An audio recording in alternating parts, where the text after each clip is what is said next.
오늘 함께 읽으실 하나님의 말씀은 유다서입니다. 유다서 신약성경 397면입니다. 함께 읽으실 말씀은 유다서 1장 1절부터 16절까지 말씀입니다. 유다서 1장 1절부터 16절까지 하나님의 말씀을 저와 여러분들이 한 절씩 교독으로 받들어 읽겠습니다. 예수 그리스도의 종이요 야고보의 형제인 유다는 부르심을 받은 자 곧 하나님 아버지 안에서 사랑을 얻고 예수 그리스도를 위하여 지키심을 받은 자들에게 편지하노라. 긍휼과 평강과 사랑이 너희에게 더욱 많을지어다. 사랑하는 자들아, 우리가 일반으로 받은 구원에 관하여 내가 너희에게 편지하려는 생각이 간절하던 차에 성도에게 단번에 주신 믿음의 도를 위하여 힘써 싸우라는 편지로 너희를 권하여야 할 필요를 느꼈노니, 이는 가만히 들어온 사람 몇이 있음이라. 그들은 옛적부터 이 판결을 받기로 미리 기록된 자니 경건하지 아니하여 우리 하나님의 은혜를 도리어 방탕한 것으로 바꾸고 홀로 하나이신 주제 곧 우리 주 예수 그리스도를 부인하는 자니라. 너희가 본래 모든 사실을 알고 있으나 내가 너희로 다시 생각나게 하고자 하노라. 주께서 백성을 애굽에서 구원하여 내시고 후에 믿지 아니하는 자들을 멸하셨으며 또 자기 지위를 지키지 아니하고 자기 처소를 떠난 천사들을 큰 날의 심판까지 영원한 결박으로 흑암에 가두셨으며 소돔과 고모라와 그 이웃 도시들도 그들과 같은 행동으로 음란하며 다른 육체를 따라가다가 영원한 불의 형벌을 받음으로 거울이 되었느니라. 그러한데 꿈꾸는 이 사람들도 그와 같이 육체를 더럽히며 권위를 업신여기며 영광을 비방하는도다. 천사장 미가엘이 모세의 시체에 관하여 마귀와 다투어 변론할 때에 감히 비방하는 판결을 내리지 못하고 다만 말하되 주께서 너를 꾸짖으시기를 원하노라 하였노라. 이 사람들은 무엇이든지 그 알지 못하는 것을 비방하는도다. 또 그들은 이성 없는 짐승같이 본능으로 아는 그것으로 멸망하느니라. 화 있을진저 이 사람들이여 가인의 길에 행하였으며 삭슬 위하여 발람의 어그러진 길로 몰려갔으며 고라의 패역을 따라 멸망을 받았도다. 그들은 기탄 없이 너희와 함께 먹으니 너희의 애찬의 암초요 자기 몸만 기르는 목자요 바람에 불려가는 물 없는 구름이요 죽고 또 죽어 뿌리까지 뽑힌 열매 없는 가을 나무요. 자기 수치의 거품을 뿜는 바다의 거친 물결이요 영원히 예비된 캄캄한 흑암으로 돌아갈 유리하는 별들이라. 아담의 7대 손 에녹이 이 사람들에 대하여도 예언하여 이르되 보라 주께서 그 수많은 거룩한 자와 함께 임하셨나니 이는 무사람을 심판하사 모든 경건하지 않은 자가 경건하지 않게 행한 모든 경건하지 않은 일과 또 경건하지 않은 죄인들이 주를 거슬러 한 모든 완악한 말로 말미암아 그들을 정죄하려 하심이라 하였느니라. 이 사람들은 원망하는 자며 불만을 토하는 자며 그 저녁대로 행하는 자라. 그 입으로 자랑하는 말을 하며 이익을 위하여 아첨하느니라. 아멘. 오늘부터 내일까지 이틀에 걸쳐서 유다서 말씀을 읽게 됩니다. 유다서는 뭐 보시는 대로 이제 한 장의 짧은 편지이고 우리에게 잘 드러나지 않는 책입니다. 여러 강해집들이 나와 있는데 유다서를 강해한 책을 본 적은 없는 것 같습니다. 하지만 어떠한 성경도 뭐 소홀히 여길 만한 책은 없다고 여겨지고요. 알려지지 아니하였다라고 해서 가벼운 책은 절대 아닙니다. 특히 이 유다서가 이제 유다가 쓴 책으로 알려져 있는데 유다라고 하는 이름은 우리에게 아주 굉장히 익숙한 이름입니다. 제일 먼저는 예수님을 팔아넘긴 가룟 유다라고 하는 사람을 우리가 알고 있고요. 이 이름은 사실 굉장히 흔한 이름이어서 한 지파의 이름이기도 하잖아요. 창세기에도 이제 유다의 가문에서 우리 예수님이 나오신다라고 했을 때에 그 창세기 야곱의 12 아들 중에 한 사람이 유다이고요. 그 다음에 예수님의 형제들 중에도 유다라고 하는 사람이 있었습니다. 지금 이 유다서를 쓴 사람은 예수님의 형제였던 유다로 여겨지고 있고요. 그래서 자기 자신을 소개할 때 야고보의 형제라고 소개를 합니다. 이 사람이 야고보의 형제라고 소개를 하는 건 우리가 앞서 읽었던 야고보서를 쓴 저자가 예수님의 형제였던 야고보인데 자기도 그의 형제라는 사실을 밝히고 있고요. 또 한편으로는 예수 그리스도에 대해서는 뭐 동생이라는 표현을 사용하지 아니하고 오히려 종이라고 하는 표현을 사용을 합니다. 그래서 대부분의 학자들이 이 유다서를 쓴 유다도 역시 그 형인 야고보와 마찬가지로 예수님이 부활하시고 난 이후에 예수님을 믿게 되고 그래서 이제 예수님의 제자로 살다가 이러한 편지까지 교회와 성도들을 위하여 남겨주신 것이 아니겠는가 이제 이렇게 생각을 합니다. 베드로후서와 같은 내용을 담고 있는 부분이 있다 보니까 이제 누가 더 먼저 이 편지를 썼느냐라고 하는 논란은 좀 있어요. 그러다 보니까 만약에 이 유다가 먼저 이 편지를 썼다고 하면 이 예루살렘 멸망 전에 한 AD 65년경에 썼을 것으로 추정을 하고요. 만약에 이제 그 뒤라고 한다면 AD 한 7, 80년 경이라고 볼 수가 있는데 두 가지를 나누어서 보게 되는 이유는 이 짧은 편지지만 이 편지 안에 이 예루살렘 멸망에 관한 기사가 없다 보니까 그 전이 아니겠나 이제 이렇게 추정을 하기도 하고 또 한편으로는 이제 오늘 본문에서 나타나는 것처럼 영지주의 이단에 관한 이야기들이 나오다 보니까 이 예루살렘 멸망 후에 쓴 편지가 아닌가 해서 저작 시기는 다소의 혼란이 있습니다. 다만 이제 중요한 건 언제 쓰여졌든지 간에 이 편지를 통해서 하나님께서 우리에게 전해주시고자 하는 메시지라고 할 수가 있겠는데요. 이 메시지를 보기 전에 제가 지난 주일에 잠깐 설교 중에 그런 말씀을 드렸습니다. 모세를 힘들게 했던 사람은 바로만은 아니었다라고 하는 말씀이지요. 때로 이 이스라엘 백성들과 이동하는 중에 백성들 가운데서 원망과 불평이 쏟아나올 때 모세가 그들로 인하여서도 힘들었을 것이라는 말씀을 드렸습니다. 언제나 힘들게 하는 건 밖에만 있는 것이 아니라 안에도 있을 수 있다라고 하는 것이죠. 가족을 힘들게 하는 사람이 가족 밖에 있는 것이 아니라 가족 안에도 있을 수 있고요. 역시 마찬가지로 교회와 성도를 힘들게 하는 사람이 외부의 박해자만은 아니라고 하는 거예요. 내부에도 있을 수 있다라고 하는 거예요. 오늘은 이제 그 사람들을 거짓 교사라 이렇게 표현을 합니다. 자, 이렇게 표현을 하는 이유는 잘못된 진리를 전하는 사람들이라고 할 수가 있겠는데요. 원래 복음은 진리이고 진리는 우리를 자유케 합니다.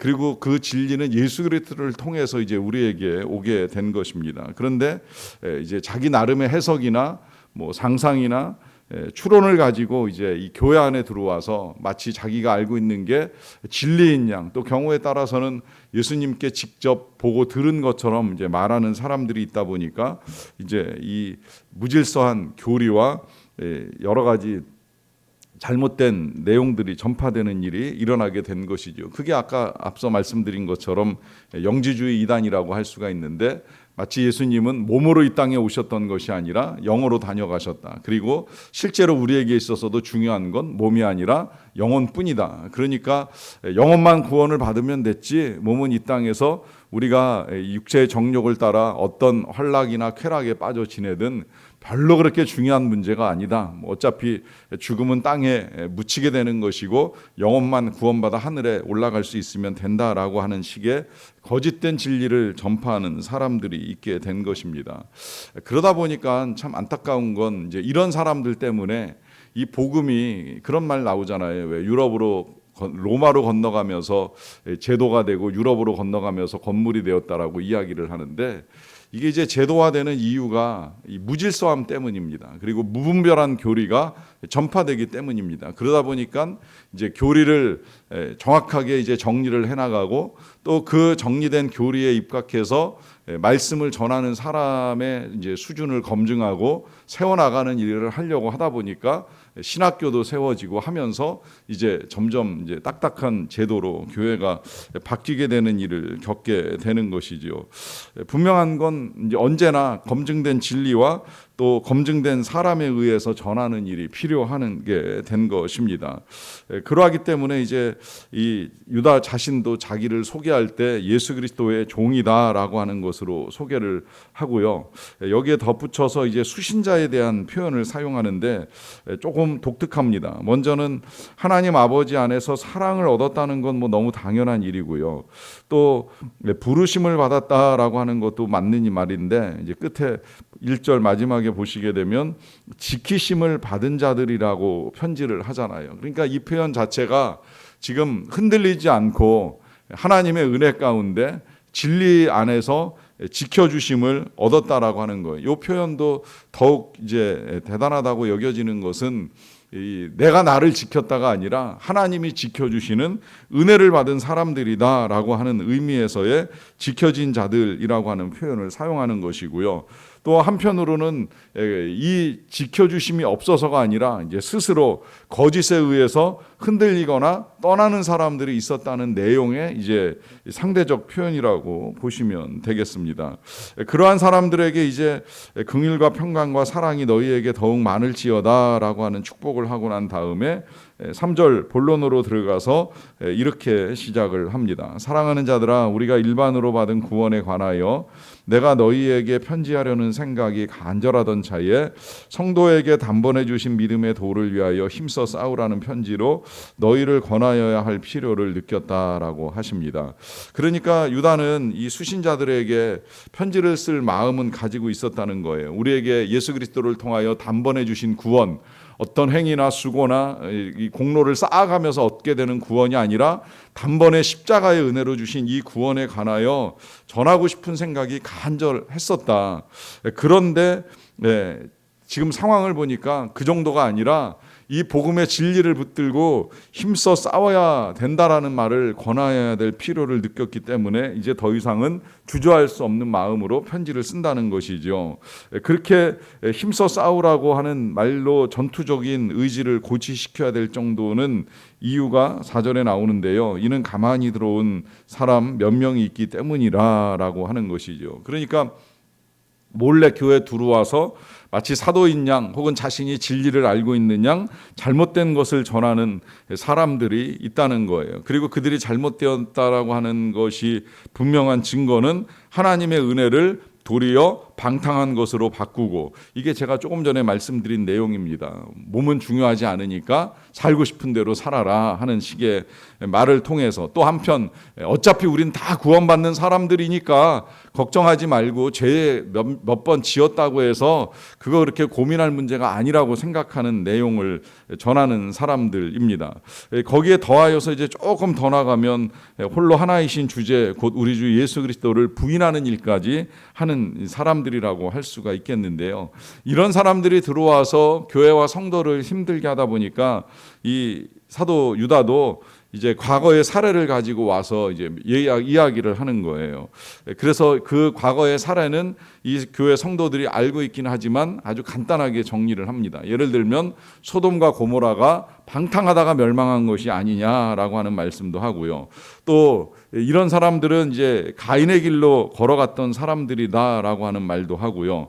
또 발람의 길로 걸어갔던 사람들, 다 아시겠지만 가인은 아벨의 형제로 아벨을 죽이는 죄를 저질렀던 사람이고요. 발람은 하나님이 하지 말라고 하셨던 이스라엘을 저주하는 일을 하였던 사람입니다. 저는 한때 민수기를 읽으면서 발람이 왜 악한가? 그가 나귀의 제지와 하나님의 말씀에 따라 결국은 이스라엘을 축복하였는데 무엇이 잘못되었는가 하는 의문을 가지고 있었는데, 그 의문에 대한 답이 이 유다서에서 풀린 거예요. 발람의 길은 옳지 않습니다. 끝내 그는 마지막에 이 발락에게 유다 백성들을 유혹할 수 있는 또 다른 길을 은밀하게 제시함으로 말미암아 이스라엘을 저주하지는 못하였지만 그들이 우상을 섬기는 일에 빠뜨렸기 때문에 그는 죄인일 수밖에 없다는 것이고, 그것이 지금 이 발람의 길이라고 유다가 우리에게 알려주는 거예요. 겉으로 드러나진 않지만 은밀한 중에 주의 백성들을 미혹해서 악에 빠지게 만드는 이런 일을 저질렀다라고 하는 의미입니다.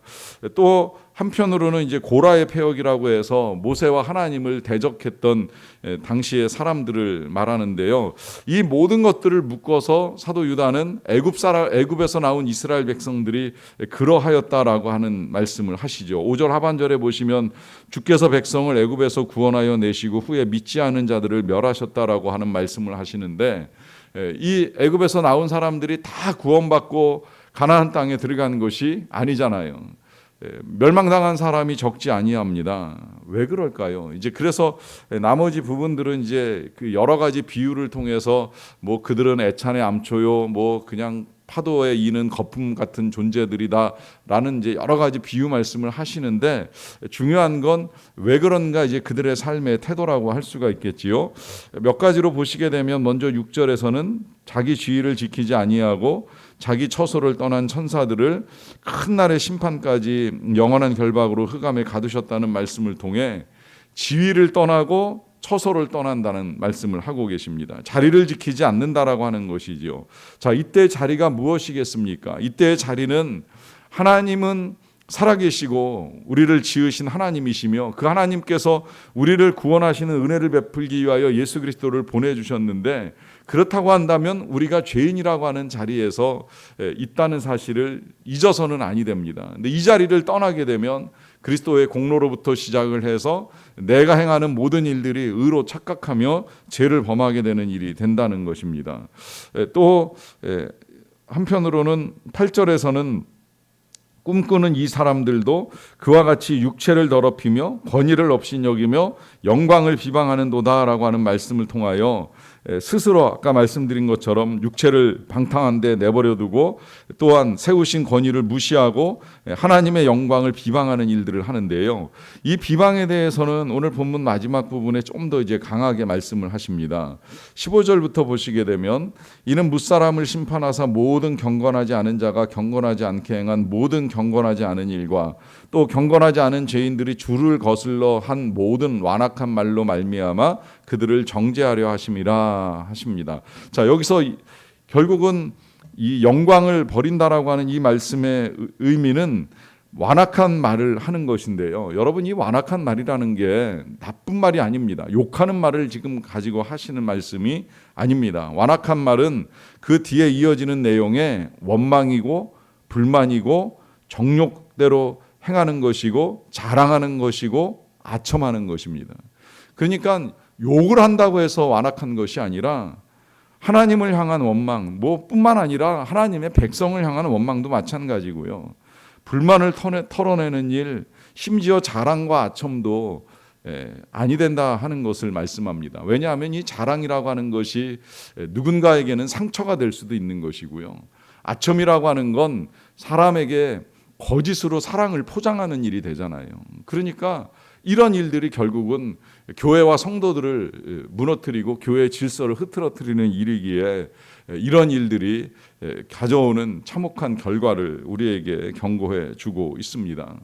우리가 기도하는 것은 하나님의 은혜를 구할 뿐만 아니라 우리의 입술, 우리의 언어를 말씀과 함께 이제 선한 언어로 바꾸어가는 작업을 하는 것입니다. 감히 하나님께 나쁜 말을 할 사람이 어디 있겠습니까? 여기서부터 이제 훈련된 우리의 언어를 가지고 우리가 세상에서 선한 말과 행실로 그리스도의 덕을 세워나가는 일들을 해나가는 것이겠지요. 그러하기에 오늘도 말씀과 함께 기도하는 가운데에 하나님의 선한 일들을 기대하시고 또 선한 말들을 하시고 선한 일들을 이루어가는 저와 여러분들의 믿음 되시기를 간절히 축원합니다. 기도하시겠습니다. 사랑과 은혜가 풍성하신 아버지 하나님 감사합니다. 우리의 믿음을 지켜주셔서 감사드립니다. 우리가 살아가는 이 세상에도 많은 유혹이 있고 우리를 흔드는 것들이 많이 있지만 그 가운데서도 우리가 믿음을 지키고 그래서 이 새벽에 말씀을 듣고 말씀을 붙들고 말씀과 함께 기도할 수 있는 은혜를 베풀어 주셔서 감사드립니다. 또 우리가 기도할 때에는 귀 기울여 주시고 응답하시기에 그 응답이 언제 이루어지든지 믿고 감사하며 하나님께 영광을 올려드립니다. 오늘도 믿음으로 기도하는 주의 백성들의 간구와 기도에 귀 기울여 주시고 함께하여 주시옵소서. 여전히 병상에 계신 부모님들과 환우와 그리고 자녀들을 위하여 기도하는 모든 주의 백성들의 기도와 간구에 귀 기울여 주시기를 간절히 원합니다. 하나님의 은혜 가운데 고쳐지게 하여 주시고 또 회복이 잘 되게 도와주심으로 말미암아 건강한 몸으로 남은 생에 평안하게 주님을 누리며 또 주님을 전하며 살아가게 하여 주시옵소서. 하나님 은혜 가운데 선교팀이 선교지에 잘 도착하였고 드디어 선교가 시작이 되었습니다. 땅을 밟으며 전하는 곳마다 주의 나라가 되게 하시고 주님의 이름이 높임을 받으시고 주님이 전하여짐으로 그 땅에 잃어버렸던 영혼들이 하나님의 사랑을 알고 하나님께로 돌아오는 은혜의 역사를 이루어 갈 수 있도록 도와주시옵소서. 연일 계속되는 폭염 속에서 지치고 고난 영혼들이 많이 있사옵나이다. 하나님, 이제는 이 땅에 비가 필요하고 그늘이 필요합니다. 때를 따라 비를 내려주시고 또 적당한 날씨를 통하여서 더 이상 가난한 자들이 어려움을 겪지 아니하도록 필요한 은혜를 더하여 주시옵소서. 오늘도 하나님께서 우리 가운데 함께 하실 것을 믿고 감사드리며 예수님의 이름으로 기도하옵나이다. 아멘.